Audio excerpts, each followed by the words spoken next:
Run. A message inspired from Philippians chapter 3 verse 12 to 14. Life isn't a sprint, it's a spiritual race. And just like any real race, it demands awareness, discipline, endurance, and a clear focus on the finish line. In Philippians 3 verses 12 and 14, the Apostle Paul paints a vivid picture of the Christian journey, not as a passive belief, but as an active pursuit. He's not claiming perfection. Instead, he's demonstrating what it means to live with urgency, humility, and direction. Paul's words remind us that the Christian life is not about arriving, but about pressing on. It's about running deliberately, faithfully, and joyfully toward the one who first pursued us. That's the heart of this message, a call to run, because we're not called to stand still, but to move forward with heaven in view. Run, broken into 3 letters, R-U and an R, is representing the recognition your pursuit status. I don't mean to say that I have already achieved these things or that I have already reached perfection. Phil 3:12. The first step is honesty. You must recognize where you are in your walk with Christ. Are you coasting, standing still, sprinting but unfocused? The Apostle Paul admits he's still in progress, and that humility is the starting line.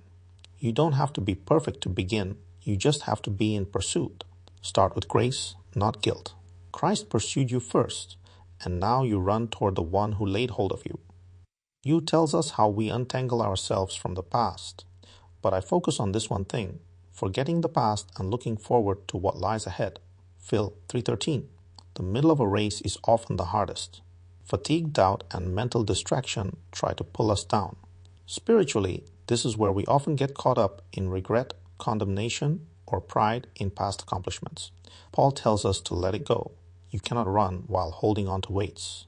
Drop the shame, the sin, and the nostalgia. Look forward.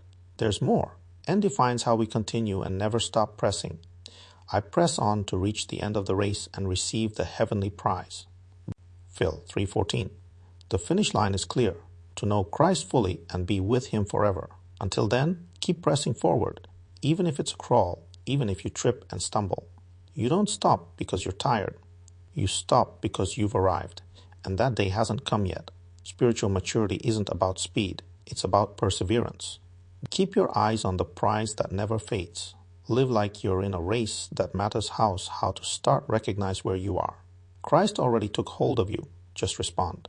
How to manage the middle release past weights. Keep your focus. Embrace grace in moments of weakness. How to press on with endurance until you see Jesus face to face. So today, run with resolve. Run with joy. Run with endurance. Run toward Jesus who first ran to us.